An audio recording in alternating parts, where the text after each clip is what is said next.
Oh, you all tagging me talking about, you see Ben back? You see Ben back? Well, if the bitch so back, tell him to do the Ben 10. I'll double it for him. Fuck he talking about, do that bitch, bitch.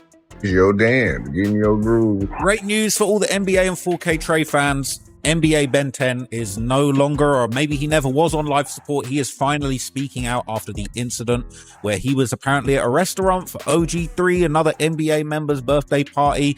All-Star JR, a Detroit rapper, was there. He'd had some issues with J. Prince Jr., Houston's mob ties general. Oh, you always tagging me talking about UC being back. UC being back. What if the __? So back tell him to do the Ben 10. I'd double it if he talking about do that __. You're damn getting your groove. Great news for all the NBA and 4K Trey fans. NBA Ben 10 is no longer, or maybe he never was, on life support.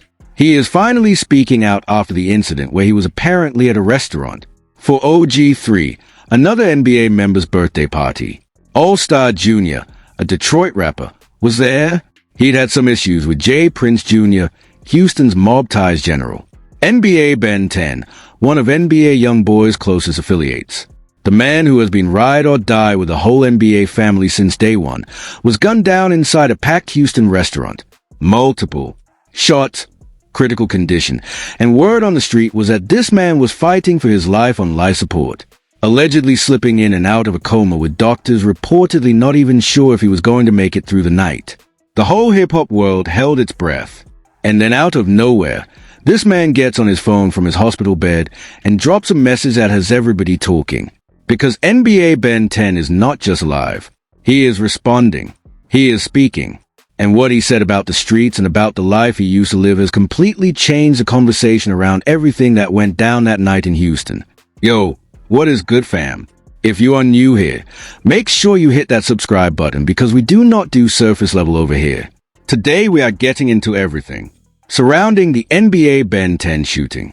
How it happened, who allegedly pulled the trigger, how close he allegedly came to not making it, how his NBA brothers were reportedly ready to go to war behind this, how the alleged shooter turned around and started trolling him and made a whole dance about it, and why Ben 10 himself is now saying he wants nothing to do with the streets and is choosing God over everything.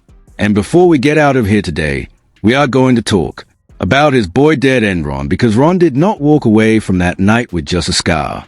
That man lost a finger. So stay locked in because his story goes way deeper than what you saw on Twitter. Let us get into it. Now, before we break down what happened inside that restaurant, let me give you the full picture on who NBA Ben 10 actually is. Because a lot of people outside the Never Broke Again world do not know his story. His real name is Ben Anthony Fields, and he is a Baton Rouge native. Same city that produced NBA YoungBoy. Same streets. Same upbringing. Ben is not just some random affiliate either. He has been credited as a videographer and collaborator on several of YoungBoy's projects, including the visual for Hell and Back. He has been in the circle for years. He has traveled with the camp, and he has been one of the most visible faces in the Never Broke Again crew, outside of YoungBoy himself. In 2025, reports surfaced that YoungBoy actually gifted Ben 10 $250,000, which tells you everything you need to know about how deep that loyalty runs. This is not a hang-on. This is family. So, when news broke that Ben 10 had been shot, it did not just shake fans, it shook an entire camp. Now, let us set the scene. One of the men shot. He is rapper NBA Ben 10. Now he is affiliated with NBA YoungBoy and the Never Broke Again collective. The date is April 8, 2026. It is late at night. We are talking about close to 11:30 in the evening. The location is Confessions, a restaurant and lounge sitting on the 3200 block of Kirby Drive in Houston's Upper Kirby area. Now, for those of you who do not know, Confessions, this is not some hole in the wall. Secret Houston described the spot back in 2025 as, and I quote, the knew it place to dine attracting serious star power from 50 Cent to Glorilla. This is a high-end venue. Birthday parties, industry nights, celebrity appearances. On this particular Wednesday night, somewhere between 20 and 30 people are inside. A mix of customers and staff, including a group that had come out to celebrate a birthday. But here's where it gets real. Somewhere inside that restaurant, a confrontation starts. And according to Houston Police Department Lieutenant R. Wilkins, who spoke directly to the media about what went down, a group of individuals made a move on a man and attempted to rob him of his chains. This is broad daylight robbery behavior happening inside a packed, upscale restaurant. The struggle over the jewelry reportedly went on for close to a full minute. Multiple people getting involved, fists flying, the victim getting taken to the ground. And then in the middle of all of that chaos, the man being jumped and robbed reached for a firearm and opened fire inside that restaurant. Lieutenant Wilkins described it plainly. He said there, victim, who looked like he was being majorly assaulted by several people and getting his chains ripped off, pulled out a gun and started shooting randomly. And when those shots went off, 2 men went down. One of them was NBA Ben 10. The other was his associate, Dead End Ron. Lieutenant Wilkins gave the press a rundown of what they were dealing with in terms of injuries. 1. Victim had been shot multiple times in the torso.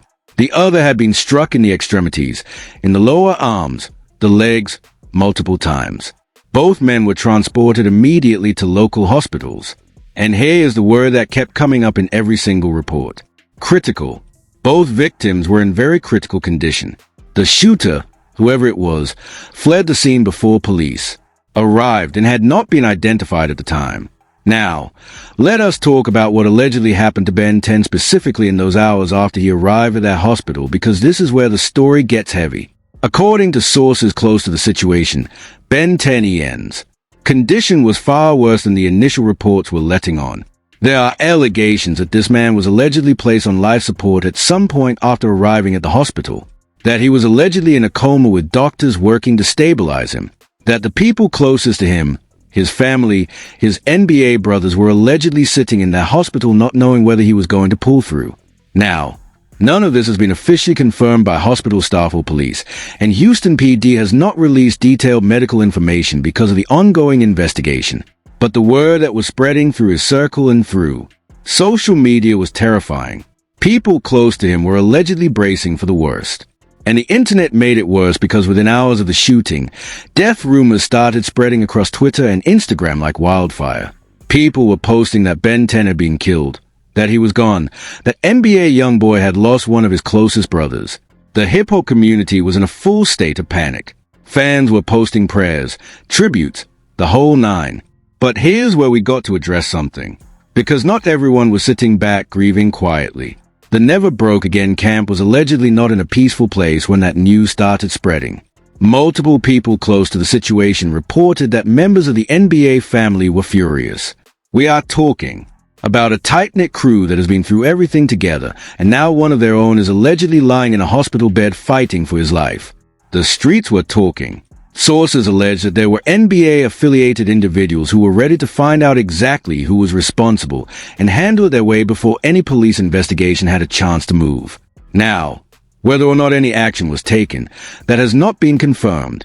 But anyone who understands how these circles operate knows that when a brother gets touched, the conversation about what comes next happens fast.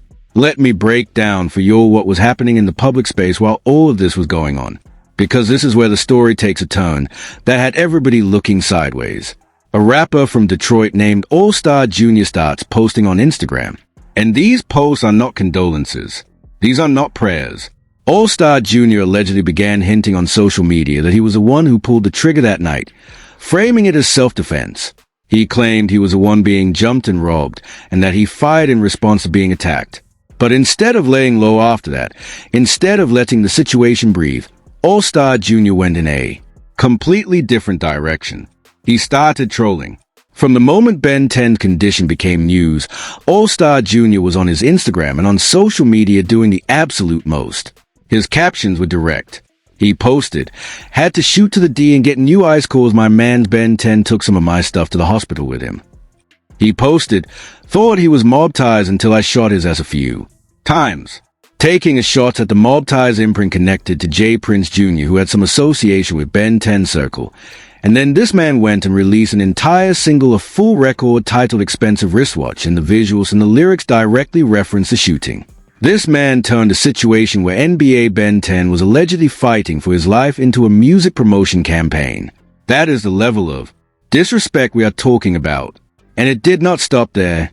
All-Star Jr. reportedly started doing a dance on social media tied to the whole thing, mocking Ben 10 in the NBA camp while Ben 10 was still in a hospital bed. That is the kind of move that does not get forgotten. That is the kind of move that has consequences. Now, for those who might not fully understand the cultural weight of what All-Star Jr. was doing, let me explain. In street culture, you do not taunt a man who is down. You do not celebrate a shooting while the person is still in a hospital. You especially do not make songs and dances about it. What All-Star Jr. was doing was not just bad taste. In the world that Ben 10 and the NBA camp operate in, it was a declaration. It was saying, I am not scared of the response. And a move like that either ends one way or another. There is no in-between in that world. The real kicker, though, while all of this is going on with All-Star Jr. trolling and the streets buzzing about retaliation, Ben 10's boy, Dead End Ron, is in his own hospital bed dealing with a situation that is going to change his life permanently. Ron, who was with Ben 10 that night at Confessions, was also struck in the shooting. And according to reports, Dead End Ron lost a finger as a result of the injuries he sustained. Let that sink in for a minute. Not a graze, not a scar, a finger. That is a kind of physical consequence that stays with you every single day for the rest of your life. Every time you look at your hand, you are reminded of what happened that night at Confessions. And while Ben 10 has been getting the majority of the attention in this story because of his celebrity connection to Youngboy, Ron is out here dealing with a permanent reminder of one night that changed everything. Now, let us get into the moment that brought this whole story full circle, because this is why we are here today. This is the part that had social media going crazy. OG Monique, who is believed to be the mother of NBA Youngboy affiliate OG3, was one of the first people to publicly address the death rumors circulating online. She got on her Instagram story and shut it down directly. She wrote, "Tennis alert. Stop the made-up stories." And those 4 words were enough to let the NBA family breathe again. He was alive. He was conscious. He was alert. But Ben 10 was not done, because this man, still in a hospital bed, still recovering from multiple gunshot wounds, decided he had something to say. And what he said is the reason this video exists. Ben 10 got on his Instagram story and posted directly to the world. He wrote, "Getting shot. Okay, I ain't tripping. We serve 2 different gods. Must be. My father told me my testimony already. Life support has never been up as an option." He then added, "I've been up just on God's timing right now. I thug every night just to go to church on the fresh Sunday. To the youth, make this Good Friday count." And then, as if to make it crystal clear that he was not broken, this man posted a video of himself eating breakfast in his hospital bed, just eating unbothered. And he captioned it with, "God got me." Now, here's what you need to understand about the significance of those words. This is not a man who came out of that hospital room talking about revenge. This is not a man who came out flexing or threatening.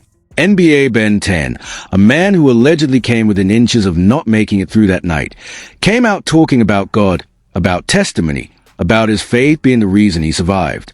He is essentially drawing a line in the sand and saying, the streets did not break me. They redirected me. And All-Star Jr., when Ben 10's recovery post started making the rounds, All-Star Jr. kept going. He issued a $20,000 challenge directed at Ben 10 in the NBA camp, doubling down on the taunting, and he went on X to address the fans who were telling him to relax, writing, talking about just chill. "I was chilling when these dudes thought they were going to get off. I do not care about anyone's feelings being hurt."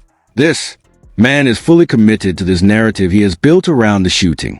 At the end of the day, the NBA Ben 10 situation is not just a story about a shooting at a restaurant in Houston. It is a story about how fast everything can change. One night out, one confrontation over jewelry. One man pulls a trigger and suddenly you have 2 people hospitalized. One of them allegedly on the edge of losing his life. The other losing a finger, an entire camp ready to go to war, and a rapper from Detroit making songs and dances about it. But the most unexpected part of this story is a man at the center of it. Because Ben 10 did not come out of that hospital angry. He came out grateful. He came out talking about God's timing and testimony and making Good Friday count. Whether you believe in what he believes or not, that is a different kind of strength. That is a man who looked at a situation that could have ended his life and chose to frame it as a turning point instead of a war. The real question now is what comes next. For Ben 10, who is apparently choosing a path away from the streets. For Dead End Ron, who is dealing with permanent physical consequences of that night. For All-Star Jr., who has made himself the face of the trolling in the alleged shooting and is daring anyone to respond. And for NBA Youngboy, who has stayed silent through all of it, which in itself tells you something. A man who is vocal about everything has said absolutely nothing about one of his closest people getting shot. Whether that silence means he is handling it privately or handling it differently, only time will tell. What are your thoughts on how Ben 10 came out of this situation? Did his response surprise you? Drop your thoughts in the comments. And if you want more breakdowns like this one, click on the video on screen. We stay bringing you the real story in form secreto. We out. Now let us go back and really sit with the scene at confession for a moment, because I do not think people fully understand what kind of environment this was when that shooting took place. This is Upper Kirby. This is one of Houston's most upscale dining and entertainment corridors. We are not talking about a neighborhood spot. We are talking about a venue that celebrities fly into Houston specifically to visit. Sterling Lewis, the Houston-based entrepreneur who founded Confessions, released a statement after the shooting that said the altercation occurred involving a guest who was leaving the restaurant and a separate group arriving for a birthday celebration, a birthday party. Somebody came out that night to celebrate, and what they got instead was a crime scene. The restaurant also made clear in their statement that they maintain a zero-tolerance policy for any behavior that compromises the safety of their guests and staff. But the reality is that no policy stops a situation when it has already reached the point of someone pulling out a firearm. When 20 to 30 people are inside a venue and a fight breaks out over jewelry and the person being jumped reaches for a gun and starts firing, no amount of policy is going to change what happens next. That is just the brutal truth of what unfolded that night. And let us talk about the jewelry angle for a second, because this is important cultural context. In hip-hop circles, in NBA-affiliated circles specifically, jewelry is not just decoration. It is a statement. It is a symbol of where you came from and what you have built. Chains, watches, rings, these are investments. They are also targets. And anybody who moves in those spaces knows that wearing heavy jewelry in certain environments carries a certain level of risk. This is not victim blaming. This is just the reality of the culture. And what went down at Confessions that night was a brazen attempt by a group of people to take what someone else had built and owned. The fact that it ended in gunfire and 2 men in critical condition should not surprise anyone who understands how those situations escalate. Let me also address the J. Prince Jr. connection, because that adds another layer to this whole thing. All-Star Jr. in his trolling post specifically referenced mob ties, which is tied to Drince Jr. and Drince Jr., for those who do not know, is the son of legendary Houston rap mogul J. Prince, founder of Rap 8 Records. J. Prince Jr. came out trying to distance himself from the situation and clear his name amid the All-Star Jr. accusations and social media noise. The fact that All-Star Jr. was specifically calling out mob ties in his post suggests there may have been an existing tension or perceived alliance that played into why he targeted whoever he targeted that night. The streets were reading those posts carefully, because when you start calling out specific imprints and names in connection to a shooting, you are not just talking. You are drawing a map.